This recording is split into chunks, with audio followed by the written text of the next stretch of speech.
नमस्ते मित्रांनो, आज आपण या व्हिडिओमध्ये पाहूयात जर तुम्हाला तुमच्या कंपनीचं LEIमध्ये रजिस्ट्रेशन करायचं असेल तर त्यासाठी कोणकोणते डॉक्युमेंट्स लागतात त्या संदर्भात आज आपण चर्चा करूयात. तर LEIमध्ये रजिस्ट्रेशन करण्यासाठी कंपनीचं रजिस्ट्रेशन सर्टिफिकेट लागेल, कंपनीचे पॅन कार्ड लागेल, त्यासोबतच कंपनीचा ईमेल ID आणि ऑफिस ॲड्रेस आणि एका डायरेक्टरचे पॅन कार्डची कॉपी लागेल. ज्यावेळेस तुम्ही अप्लाय करता LEI रजिस्ट्रेशनसाठी तर हे प्रमाणपत्र तुमच्या ईमेल IDवर सॉफ्ट कॉपी येतं 2 दिवसामध्ये. जर तुम्हाला हार्ड कॉपी पाहिजे असेल तर त्याचे चार्जेस हे वेगळे लागतात.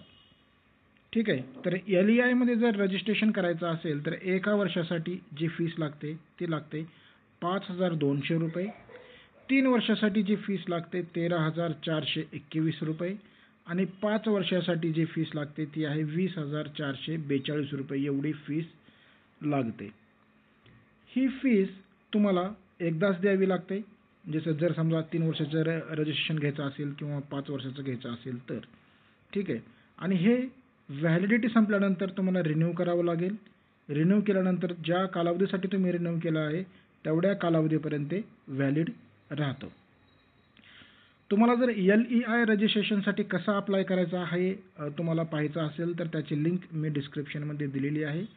तो व्हिडिओ पाहून तुम्ही स्वतः अप्लाय करू शकतात. त्यासोबतच त्या वेबसाईटची लिंक पण मी डिस्क्रिप्शनमध्ये दिलेली आहे. त्या लिंकवर जाऊन सुद्धा तुम्ही LEIला अप्लाय करू शकतात किंवा हे डॉक्युमेंट्स तुम्ही मला जर पाठवले तर मी अप्लाय करून देतो. माझी फक्त ₹500 फीस आहे अप्लाय करण्याची. बाकी जे काही फीस आहे ती फीस सोडून माझी फीस ₹500 आहे. ठीक आहे. आशा करतो हा व्हिडिओ पसंत आला. धन्यवाद.